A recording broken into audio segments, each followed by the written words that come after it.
Hoy vamos a hablar de las etapas del bien y del mal. El mensaje de hoy va a tratarse de lo siguiente.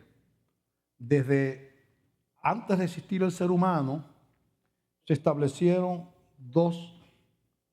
una contienda espiritual antes de haber ser humano en la tierra. Por eso que cuando el ser humano llega a la tierra y Dios crea, dice la Biblia que allí estaba Satanás, porque Satanás antecede a la creación del ser humano. Así que la primera rebelión no ocurre en la tierra con la primera miembros de nuestra raza. La primera rebelión ocurre en el cielo con ángeles que se rebelan contra Dios y que dirigidos por Satanás y que son expulsados y lanzados a la tierra, ¿verdad? Así es que esos ángeles son los demonios, eran ángeles originalmente. Así es que la guerra espiritual entre el bien y el mal comienza en el cielo. Dios pudo haber terminado eso, pero sus caminos son más altos que nuestros caminos y Dios procedió de otra manera y por un tiempo todavía hay que esperar hasta que termine todo y entonces Dios ponga todo en orden finalmente y Satanás sea apresado ya. Y es que estamos en ese proceso, pero estamos en una guerra que comienza en el cielo. Hay un pasaje en Ezequiel que está dirigido al rey de Tiro, pero muchos intérpretes de la Biblia, está en Ezequiel 28, 12 en adelante hasta el 17, muchos intérpretes de la Biblia dicen que no puede ser el rey de Tiro, porque lo que dice ahí del rey de Tiro no puede ser, no lo llena ningún ser humano. Lo vamos a ver. Que es una figura, es una alegoría de lo que hizo Satanás en el cielo. Y utiliza al rey de Tiro, que es cosa frecuente en la Biblia, para ilustrar una verdad espiritual, la rebelión de Satanás. Y dice Ezequiel 28, 12, dice de la siguiente manera: Hijo de hombre, levanta endechas sobre el rey de Tiro y dile, así ha dicho Jehová el Señor. Tú eras el sello de la perfección, lleno de sabiduría y acabado de hermosura. En Edén, en el huerto de Dios estuviste. De toda piedra preciosa era tu vestidura, de cornerina, topacio, jaspe, crisólito, berilo y ónice, de zafiro, carbunclo, esmeralda y oro. Los primores de tus tamboriles y flautas estuvieron preparados para ti en el día de tu creación. Aquí ya hay un problema porque el rey de Tiro era imposible que hubiera estado en el huerto del Edén. Así que ya no habla de perfección. El rey de Tiro es un rey pagano. Imposible que Dios dijera que era perfecto, que era antes de, ¿verdad? Está hablando obviamente de otra cosa que no es el rey de Tiro. Tú, querubín grande protector. Le dice ángel, querubín es un ángel. Y el rey de Tiro no era un ángel. Tú, querubín grande y protector, yo te puse en el santo monte de Dios. Allí estuviste en medio de las piedras de fuego, te paseabas. Así, el rey de Tiro nunca estuvo en la gloria allá, en el monte de Dios, nunca. Así que está hablando de otra persona que no es el rey de Tiro. Perfecto eras en todos tus caminos, desde el día que fuiste creado hasta que se halló en ti maldad. Tampoco el rey de Tiro era perfecto, así que no le cae eso. A causa de la multitud de tus contrataciones, fuiste lleno de iniquidad y pecaste. Por lo que yo te eché del monte de Dios y te arrojé de entre las piedras del fuego, oh querubín protector. Se enalteció tu corazón a causa de tu hermosura, corrompiste tu sabiduría a causa de tu esplendor. Yo te arrojaré por tierra, delante de los reyes te pondré para que miren en ti. Así que la multitud de tus contrataciones habla de infidelidad, deslealtad, rebelión. Tenía que estar sujeto a Dios, pero era tan perfecto, era tan poderoso, era tan hermoso, era tan Satanás como ángel, que se llamaba ángel de gran luz, o Lucifer quiere decir ángel de gran luz, que tenía quizás una jerarquía sobre los demás ángeles, que se enalteció su corazón y quiso ser como Dios. Y ahí viene el colapso. Así que el caos comienza en el cielo. Vamos a orar. Padre, te damos gracias por esta palabra. Llévanos, Señor, de tu mano. Señor, llévanos, Señor, a través de ella. Queremos entender esa palabra. El mensaje de hoy necesita dirección espiritual para entenderlo. porque entra a los mismos fundamentos de la guerra, de los siglos, de las edades. Y tenemos limitaciones humanas. Por eso pido sabiduría para proclamar tu verdad y pido sabiduría para entenderla de parte de los que escuchan. Todo lo ponemos en tus manos, Señor, en el nombre de Jesús. Amén, amén, amén.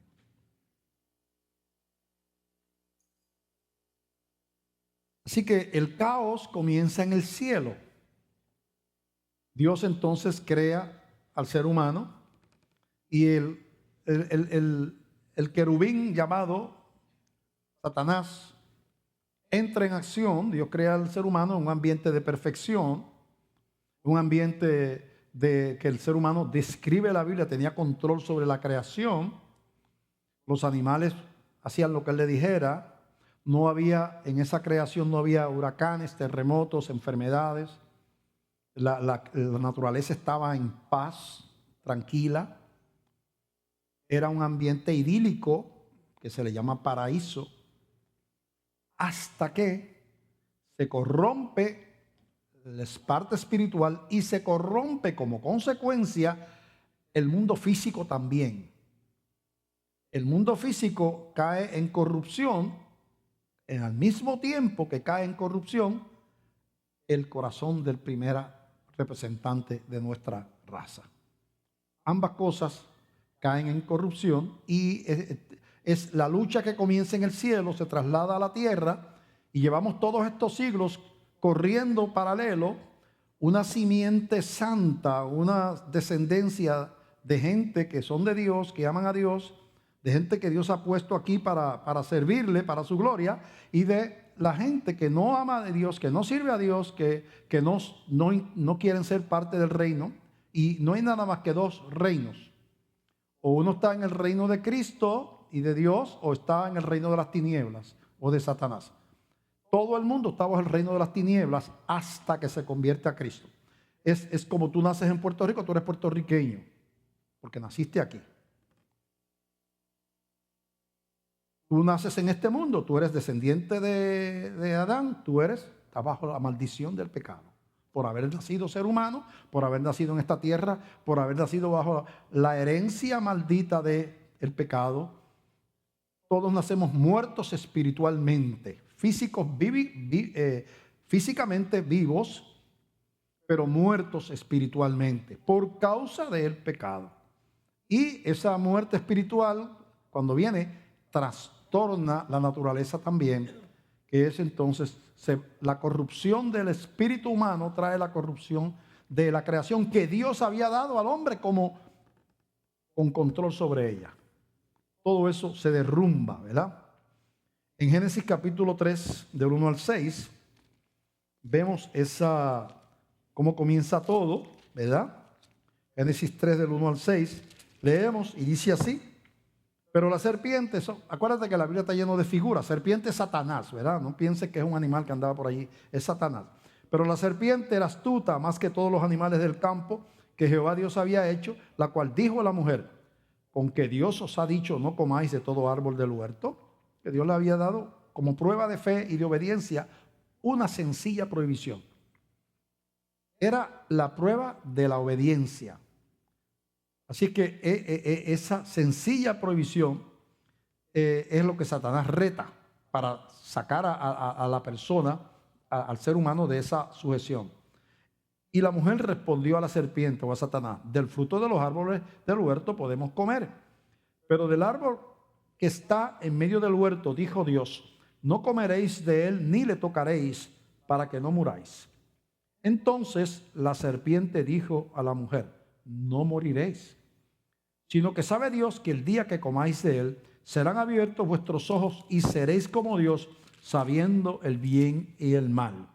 Y vio la mujer que el árbol era bueno para comer y que era agradable a los ojos, y árbol codiciable para alcanzar la sabiduría, y tomó de su fruto y comió, y dio también a su marido, el cual comió así como ella.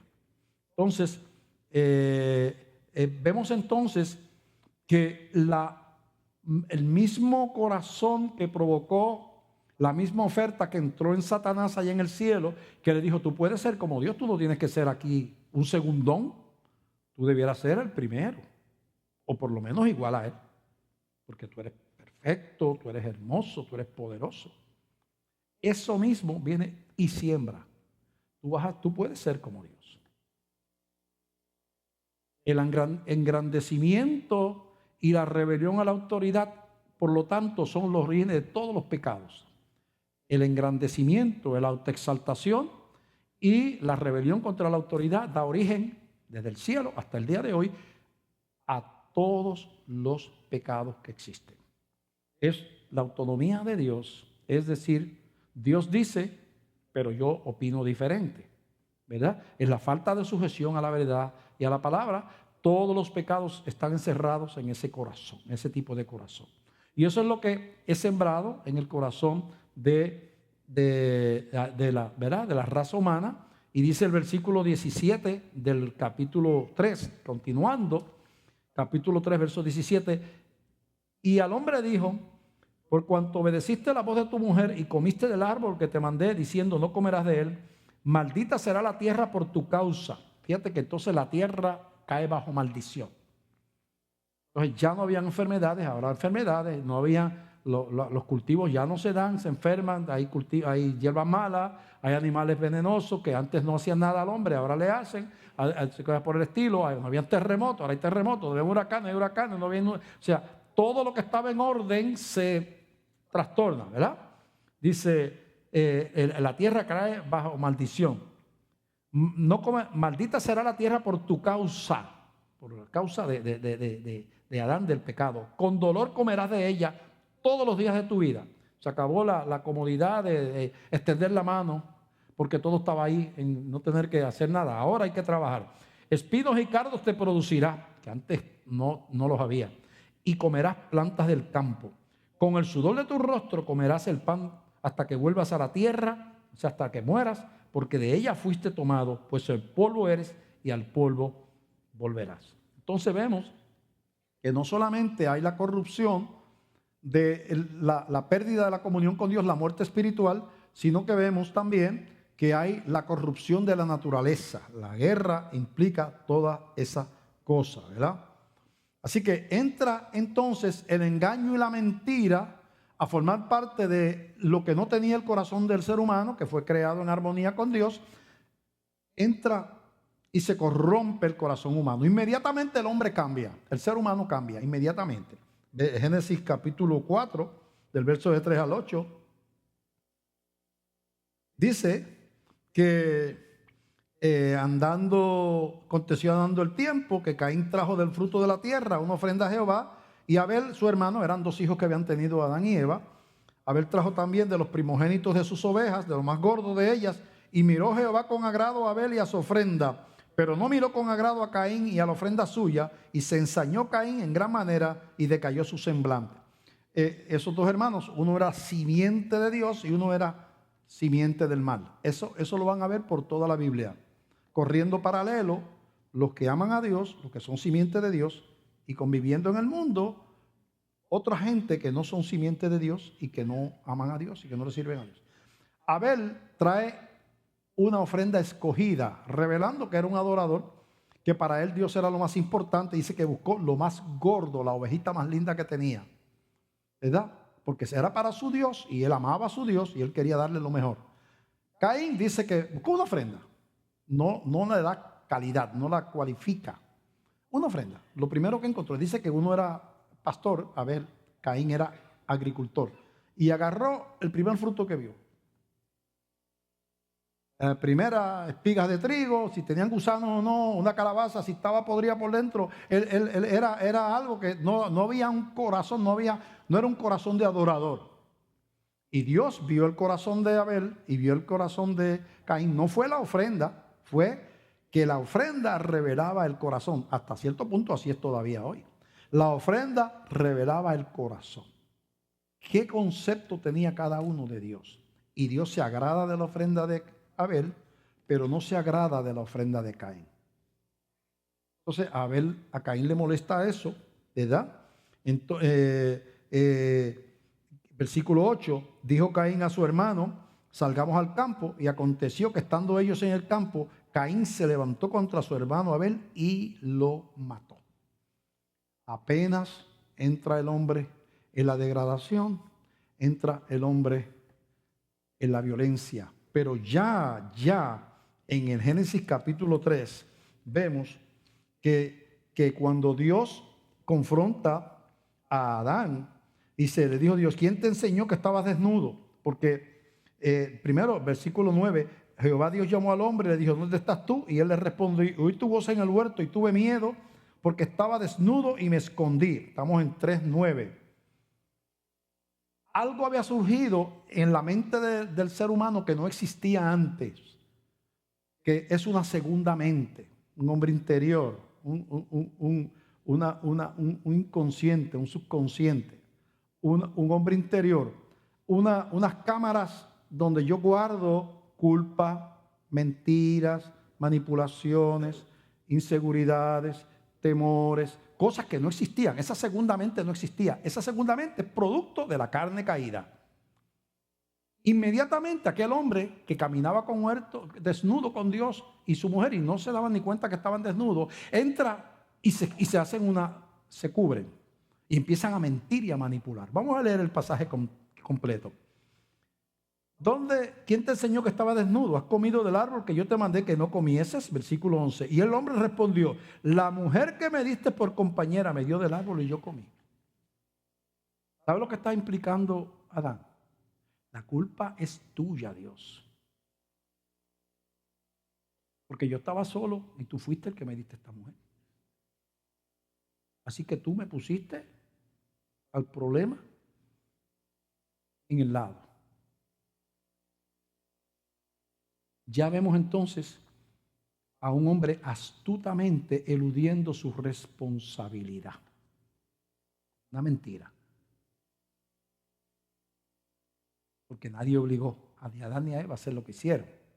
Pero viene la astucia que nos acompaña, ¿ves?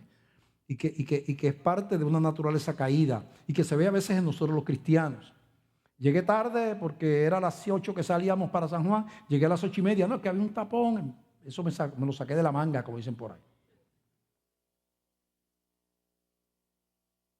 Hay alguien que nos simpatiza, tenemos hostilidad en el corazón para esa persona, un pariente, un vecino, un compañero de la iglesia, y lo encontramos y posiblemente, si toca nuestra puerta o toca la puerta, le demos un abrazo. ¡Ay, qué bueno! ¡Qué ganas tenía de verte! Todo se embuste porque no me cae bien. Somos actores profesionales y mentirosos profesionales porque eso está ya aquí. Es típico y característico de una raza caída. Entonces, le pregunta Dios a la mujer, versículo 13, ¿qué es lo que has hecho? Y dijo la mujer, la serpiente me engañó y yo comí. No es culpa mía tampoco. A la serpiente Dios no le preguntó. Porque esa no es parte, a Dios ya sabía lo que había ahí, no hay el bien. Satanás siempre es el mal, eso es parte de la mentira y eso es parte de su naturaleza. Pero entonces vemos que entra una raza que cae, que se corrompe, que muere espiritualmente, ¿verdad? Muere espiritualmente. Versículo 3 del 17 en adelante, donde dice... y versículo 22, 3:22, y dijo Jehová Dios, he aquí el hombre es como uno de nosotros, sabiendo el bien y el mal, ahora pues que no alargue su mano y tome también del árbol de la vida y coma y viva para siempre. Y lo sacó Jehová del huerto del Edén para que labrase la tierra que fue tomado. Le quitó la vida espiritual. Ya no puede tomar del árbol de la vida. Y después aparece Jesucristo abriendo el libro donde está inscrito lo que pueden entrar al árbol de la vida, vuelve a ser abierto por Cristo para los cristianos, recibe de vuelta la comunión con Dios y la condición de hijos de Dios que perdieron al principio. Toda la historia de la Biblia, toda la historia de la humanidad es la confrontación entre las fuerzas del mal, representadas por la rebelión de Satanás, y las fuerzas de Dios que dan la alternativa al ser humano de la redención o de la salvación o la recuperación de la vida espiritual que se perdió al principio.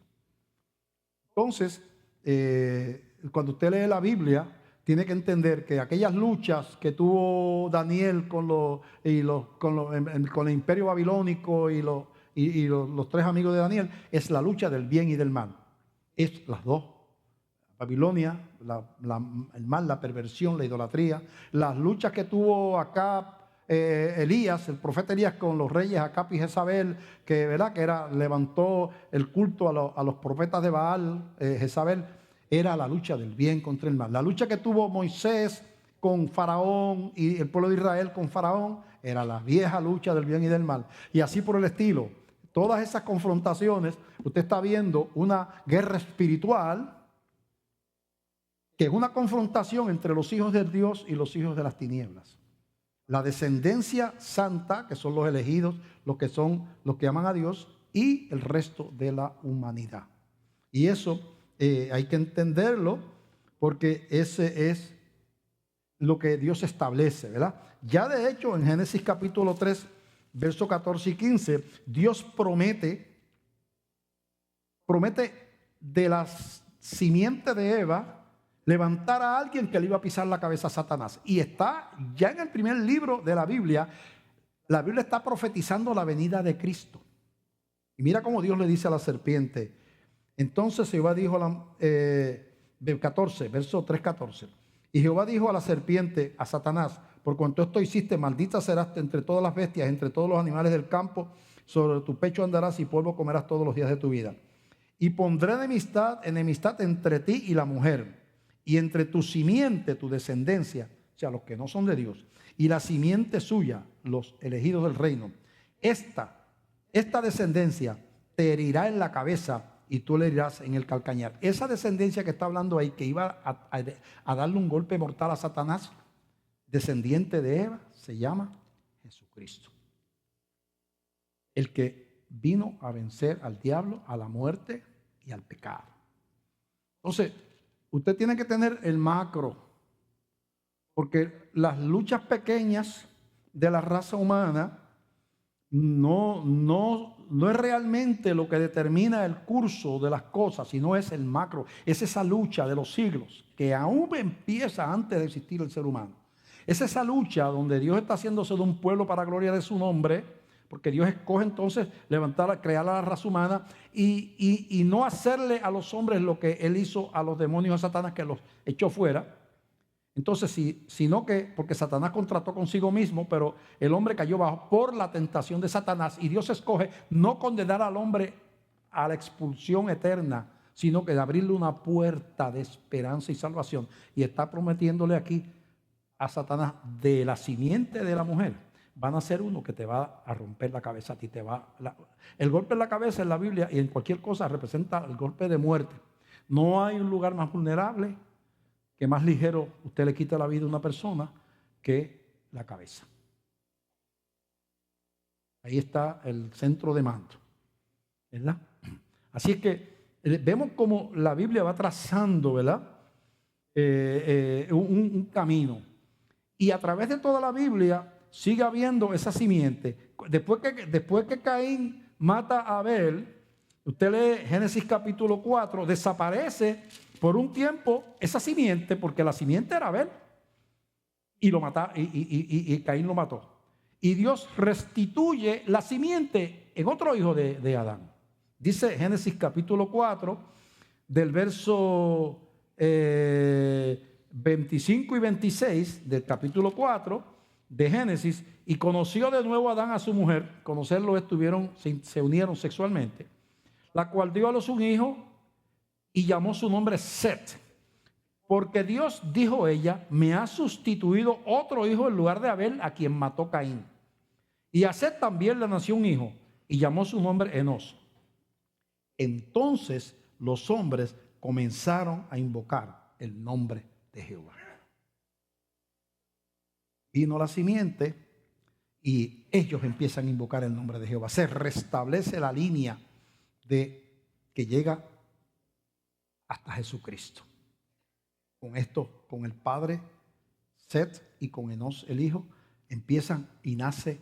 Dios levanta simiente santa. Después Dios entonces se propone en su soberanía Dios se propone formar un pueblo, una nación de donde iba a nacer el Mesías, y que por medio de esa nación iba a ser bendita toda la humanidad, porque de esa nación, de esa descendencia, iba a nacer el Redentor del mundo. Y Dios llama a un hombre que vivía en la tierra de Ur de los Caldeos, allí en Babilonia, lo llama y le dice: yo a ti te voy a bendecir y bendeciré a todas las naciones, y en tu descendencia, está hablando de Jesús, serán benditas todas las naciones. Vamos a ir a leer eso en Génesis capítulo 12, verso del 1 al 4. Génesis 12, del 1 al 4. Pero Jehová había dicho a Abraham, ese es el hombre que estamos hablando, él es el padre de la nación hebrea: vete de tu tierra y de tu parentela y de la casa de tu padre a la tierra que te mostraré. Está empezando a encauzar el pueblo de Israel hasta Canaán. ¿Ya? Te voy a mostrar una tierra, no le dice cuál es. Y haré de ti una nación grande y te bendeciré y engrandeceré tu nombre y serás bendición. Bendeciré a los que te bendijeren y a los que te maldijeren maldeciré. Escucha esto: y serán benditas en ti todas las familias de la tierra. No los hebreos nada más, todas las familias. Está hablando de que en la simiente, quiere decir en tu descendencia, está el Redentor del mundo, el que vino a bendecir a las naciones. Entonces establece, y ese hombre, Abraham, nace, tiene un hijo que se llama Isaac, tiene otro hijo más, pero ese es el hijo de la promesa. Ese hijo Isaac tiene dos hijos, Jacob y Esaú, y de esos dos hijos, Jacob es el de la línea de la descendencia. Esaú es, siempre van a estar los dos lados, la descendencia del mal y la descendencia del bien, de Jacob y Esaú. Y Jacob, que su nombre es cambiado a Israel, es el padre de las 12 tribus de Israel. Nacen 12 hijos. De esas 12 tribus, una tribu se llamaba la tribu de Judá. Y de la tribu de Judá, al pasar los siglos, nace Jesucristo. Lo que estaba diciéndole a Abraham el Señor: en tu descendencia, de uno de tus, ¿verdad?, muchas generaciones después de ti, va a venir uno que va a ser bendición a todo el mundo entero. Estaba profetizando a Jesús. Así es que vemos cómo se está desarrollando una guerra, un plan que es más allá de los acontecimientos cotidianos. Usted cotidiano, lo que usted está viendo es la pelea de aquel con aquel. La pelea de Hitler contra los americanos, ¿verdad? Y los ingleses, ¿verdad? Y entonces, pero hay otras cosas que están pasando que son espirituales, ¿verdad? Siempre va a estar la guerra de los que son de Dios, Dios trayendo salvación a los que creen, y Satanás obstaculizando, trayendo el mal, trayendo la mentira, la violencia, el engaño, el asesinato, el robo, el abuso, y Dios tratando de tener un pueblo que le sirva, que le ame. Y esos dos pueblos, Dios ha permitido que corran paralelos por la historia. Siempre ha sido así. Y así será hasta que venga el Señor a buscar a su iglesia. Por eso Jesús le dijo a la iglesia: en el mundo van a tener tribulación, pero confíen porque yo he vencido al mundo. O sea, yo soy el ganador, pero van a tener tribulación. Porque es que este es lo que hay. Este es lo que existe en la tierra, ¿verdad? Tenemos entonces que tener claro eso para que no nos sorprenda, como le pasó al pueblo de Israel, que estuvieron anunciando y esperando el Mesías, y los profetas profetizando que venía, y ellos orando para que viniera, y ellos esperándolo que viniera, pero siempre equivocadamente pensando que el Mesías venía a devolverle la gloria a Israel como la que había tenido David y Salomón. Siempre esperando que el que venía era un Mesías conquistador, como fue David, soldado, guerrero. Entonces, cuando viene Jesucristo, y viene Jesucristo humildemente y nace por allá, en Belén, y después se cría en Galilea, ¿verdad? Por allá, en Nazaret, por allá, hijo de un carpintero. Entonces, ellos no pueden encajarle en su mente como un hijo de un carpintero que no es teólogo, que no es de los líderes religiosos, que es un hombre criado trabajando en un taller de carpintería, reclame ser el Mesías y el enviado de Dios. Y como ellos no tenían una visión espiritual, sino una visión terrenal de lo que ellos esperaban, no estaban preparados para el diseño de Dios. Aún los discípulos, cuando Jesucristo se les aparece resucitado y le envía la gran comisión de irle a predicar a todas las naciones, empieza en Jerusalén, Judea, Samaria, hasta lo último de la tierra. Entonces yo le pregunto, oye Señor, ¿vas a restaurar el reino de Israel en este tiempo? Esos discípulos que estuvieron con él 12 años, lo que le estaban preguntando es, ¿cuándo vamos a conquistar a los romanos? ¿Cuánto vamos a sacar a los romanos de aquí, que son los que nos tienen pisoteados? Somos una colonia de Roma. Jesús le dice, pero que a ustedes no les toca, eso no está en los sazones, en su potestad. Eso está en la potestad del Padre. Cuando sea el tiempo, Dios viene a poner, pero es cuando Él diga. Y no estuvieron preparados para identificar al Mesías. El 95% del pueblo hebreo nunca reconoció a Jesús como Mesías. Una minoría. Todavía no lo reconocen. Más del 90-95% de los hebreos no reconocen a Jesús como Mesías. Entonces dice la Biblia en Juan, a lo suyo vino a hacer lo suyo, y los suyos no le recibieron, su pueblo.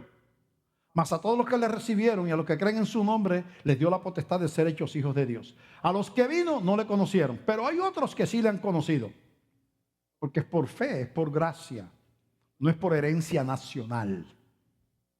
Entonces, ¿por qué esta advertencia? Para que no nos pase a nosotros lo que pasó a los hebreos. Que estamos viviendo unos tiempos de la historia donde se acerca el enfrentamiento final, el mundo está entrando en un caos profetizado claramente en la Biblia y mucha gente no parece darse cuenta. Especialmente aquí los puertorriqueños tenemos la habilidad de mantener una aparente calma en medio del caos. Somos un pueblo alegre. I don't care, ese es se nos derrumba el país y la gente está buscando Pokémon por ahí, por las calles.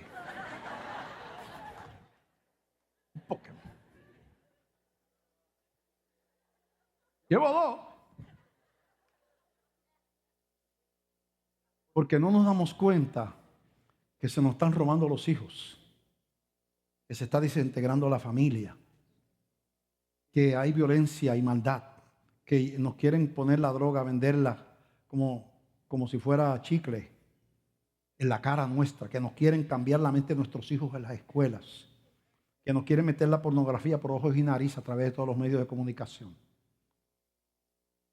Se corrompe el mundo y están corrompidos los líderes. Ahora mismo la nación norteamericana queda dividida, no importa quién gane. De hecho, tienen dos candidatos horribles. Una liberal que no... Hay un término que usan los americanos, se llama kick upstairs, patear para arriba. Como no dio pie con bola como secretaria de Estado, vamos a hacer la presidente. Kick upstairs. No tiene capacidad y sus valores son horribles. Va a ser... Obama es un nene de verdad, un santo, porque esta le gusta, aprueba todo, es liberal, ultraliberal. Olvídese de eso. Y el otro, un racista homofóbico, y xenofóbico, ¿verdad? Xenofóbico, que fue lo que quise decir. Xenofóbico, que quiere América para los americanos, ¿verdad? Que su única virtud es haber hecho dinero. Que, por cierto, para la nación norteamericana eso es lo más grande que un ser humano puede hacer, es tener éxito económico. Eso es así. Entonces, está tan dividida la nación. Antes ganaba uno y el que perdía lo felicitaba y pues decían los demócratas, bueno, nuestro presidente Eisenhower, yo no voté por él, pero es nuestro presidente. Ganó Kennedy, decían los republicanos, yo no soy demócrata, pero ganó Kennedy, ese es nuestro presidente, y la nación se iba detrás del presidente. Eso se acabó. La guerra Trump, Hillary, no termina con las elecciones. Una nación dividida, porque eso es lo que el mundo está tomando. Es el camino es típico del colapso, donde ya Ya Inglaterra no quiere estar en Europa. Y así por el estilo. Veremos otros salir. No se sabe si Turquía podrá aguantar estar en la OTAN, porque es un país islámico que está teniendo serios problemas. Y así por el estilo. Hay una fermentación mundial horrible de violencia, de maldad, ¿verdad? ¿Qué va a pasar cuando Trump, si sale Trump y Putin allá, que son dos loquitos? Va a estar el bombazo botado por ahí. Antes de 4 años va a estar la bomba botada por ahí, porque yo no veo cómo esos dos se pueden sentar a negociar. Pero lo peor que nos puede pasar es que nos pase por el lado la historia y en el tiempo que vivimos, nosotros no nos demos cuenta que la historia nos estaba pasando por el lado. Es tiempo de tomar en serio nuestra condición de cristiano, nuestra posición de hijos de Dios. Es tiempo de invertir en lo que permanece, porque estamos invirtiendo demasiada esperanza en lo que perece, en lo que se acaba. Estamos buscando la felicidad donde otros que la han buscado nunca la han encontrado. Estamos buscando la paz donde no está, porque la paz es un estado del alma. No tiene que ver con condición social, económica, política.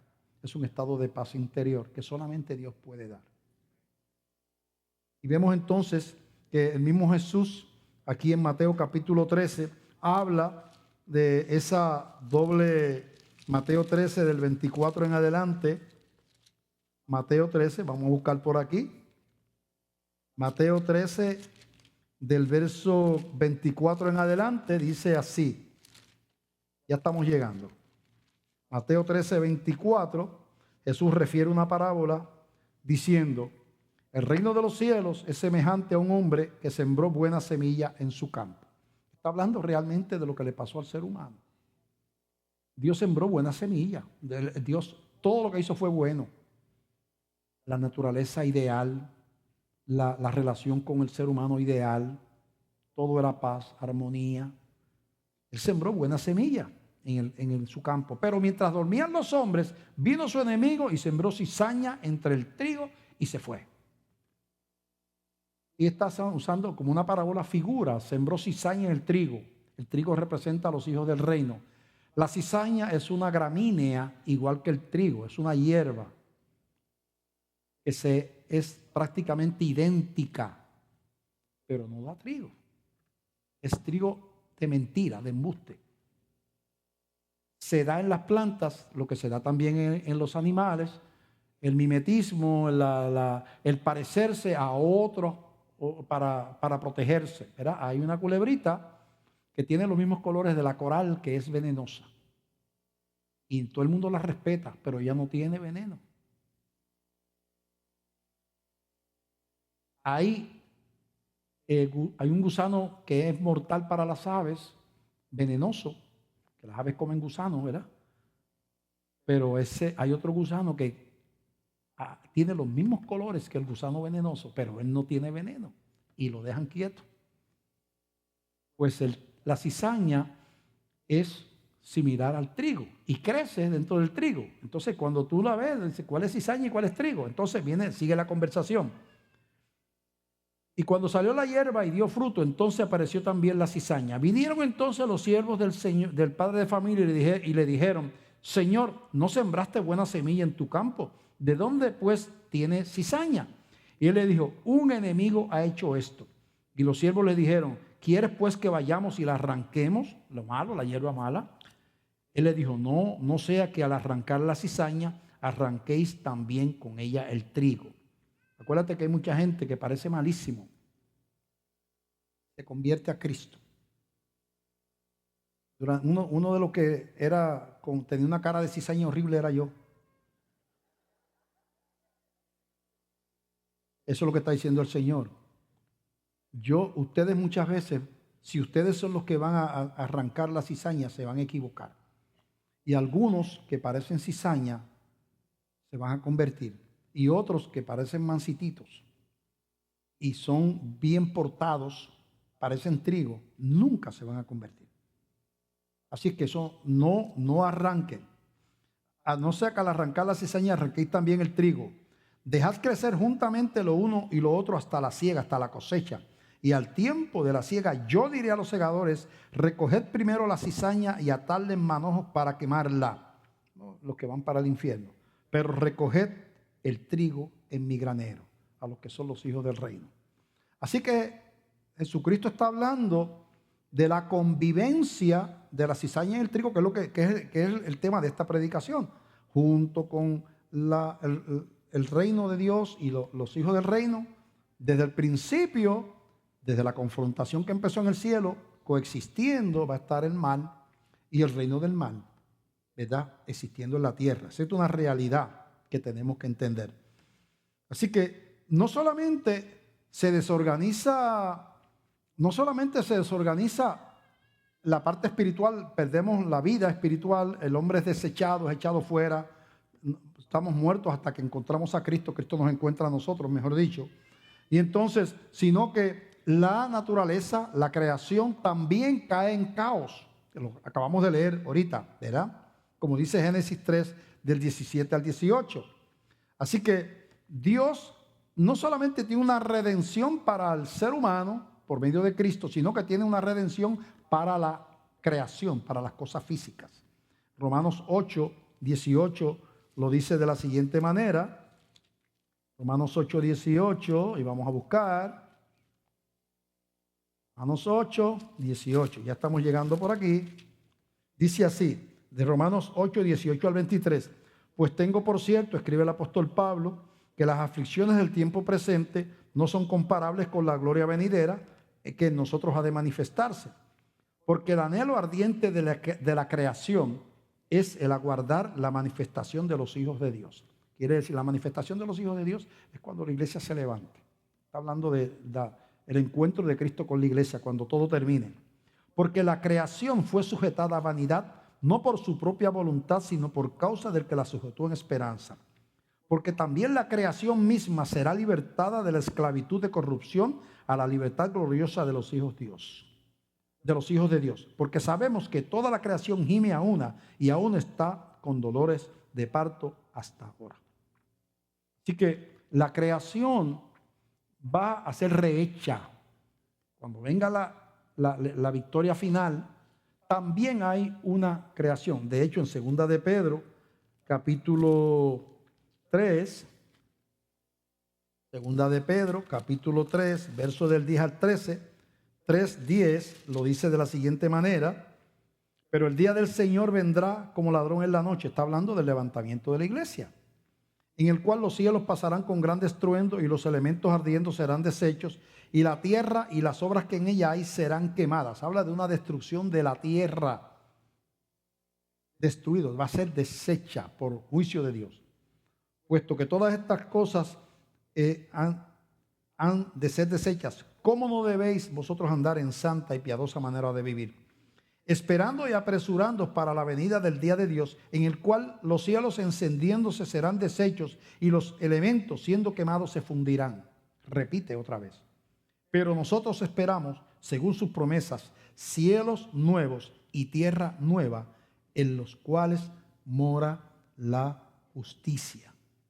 Cielo nuevo y tierra nueva. O sea que hay no solamente una redención de la iglesia, de los que le han dado su vida a Cristo, una unión con el levantamiento y la resurrección de los muertos y los vivos que estén en ese momento que hayan recibido al Señor, sino que dice que va a haber una restauración de una tierra nueva y un cielo nuevo, donde mora la justicia, no la tierra corrompida, sino la tierra como fue creada la primera vez.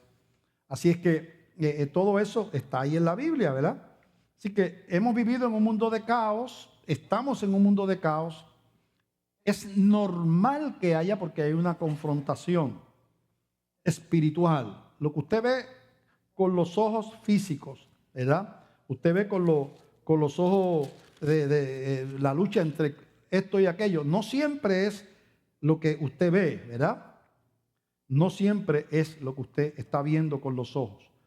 Hay otra guerra espiritual que está ocurriendo, que usted no la ve, ¿verdad? Usted no la ve. Y eso pues usted tiene que identificarlo, porque usted se queda viendo lo aparente. Usted ve, por ejemplo, tal legislador está promoviendo la marihuana. Usted dice, ese legislador es él, o él y aquel otro. Pero usted no ve los hilos que están detrás de la persona que controla a esa gente que están provocando eso. Usted solamente ve a la persona. Pero tiene que ver que hay un mundo, una lucha que va más allá de ese, aquel y aquel y aquel, que son fuerzas y control que hay del enemigo sobre ese mundo y sobre esas personas. Ellos son sencillamente títeres, son en el sentido ¿verdad? Del que, o sea, los títeres son los muñequitos esos que se controlan con hilos, ¿verdad? Porque la palabra títere en Puerto Rico se usa para otra cosa también, ¿verdad? Muppets son, ¿verdad? Se controla marionetas, son marionetas, ¿verdad? Y uno no, si uno no ve eso, uno no se da cuenta que está en una guerra espiritual. Uno está en una guerra espiritual. La iglesia tiene que tener concepto de que estamos en una guerra espiritual. Esto es una confrontación. Y usted está en un lado. Esa es otra revelación que tenemos que tener. Usted no pertenece al otro lado. Ese otro lado va a tratar de engañarlo y seducirlo con obras buenas inclusive. Que es típico que una persona que es famosa, que tiene una vida desastrosa moralmente, que vive en pecados horribles, ¿verdad? Pero que tiene dinero porque es famoso, artista, lo que sea, usted lo ve que empieza a hacer obras y a poner, a darle a cargo de la recaudar para el cáncer o orfanatos para niños. Y entonces, si usted se deja engañar, dice, esa persona es buenísimo, porque mira cómo ayuda a los niños.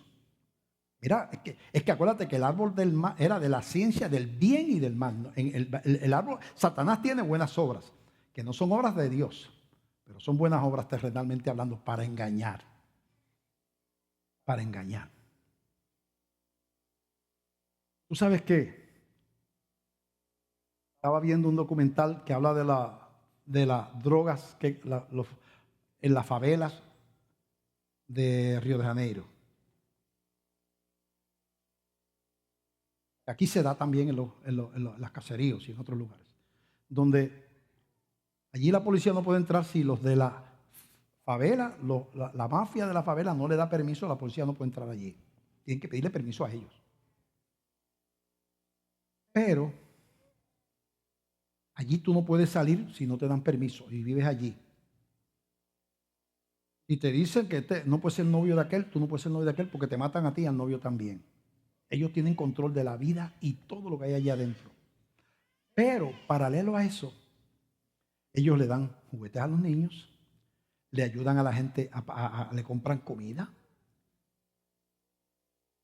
los protegen. De tal manera que la gente allí no saben si esos son protectores o son malvados, porque le pagaron la medicina al viejito de la casa, el del punto, y le trajo una compra. Porque él quiere ser el señor de esa favela. Y a la vez que las tortura y no les deja hacer cosas, al mismo tiempo los alimenta y les ayuda por otro lado. El bien y el mal. Pero es un bien. Hace eso de esa persona una persona buena. Aquí había en Ponce una famosa proxeneta, que era una persona que se explotaba a las mujeres. Y le daba juguetes a todos los niños en la Navidad y ayudaba al vecindario. Y la gente decía que eso era una santa. ¿Por qué? Porque cuando usted deja de evaluar por la escritura, usted cae en el engaño de lo que no es. Estamos en una guerra y somos parte del reino de Dios. Conocemos el final. Conocemos, porque está escrito, gracias a Dios, que el Rey de Reyes y Señor de Señores se levantará en algún momento. Y vendrá a hacer justicia sobre la tierra. Y vendrá a buscar a su iglesia. Y a Satanás será atado, echado en el lago de fuego. Pero mientras tanto, tenemos que saber dónde estamos. Como dice en 2 de Timoteo, que en los últimos días serán tiempos peligrosos. Así le llama Segunda de Timoteo. Hay unos versos que dice, en los tiempos últimos serán tiempos peligrosos, como estamos viviendo ahora. Y usted y yo estamos aquí. Tenemos que entender, hay una guerra espiritual, una confrontación. Esto va a ir empeorando, estamos colapsando, pero es parte del cumplimiento de la Escritura. Dios está al control. ¿Qué es lo mejor? Que su nombre esté escrito en el libro de la vida. Que la maldición que pesa sobre usted y sobre todos nosotros por causa del pecado sea rota cuando usted le entrega la vida a Cristo. Usted queda libre de esa maldición. Usted es hecho un hijo de Dios.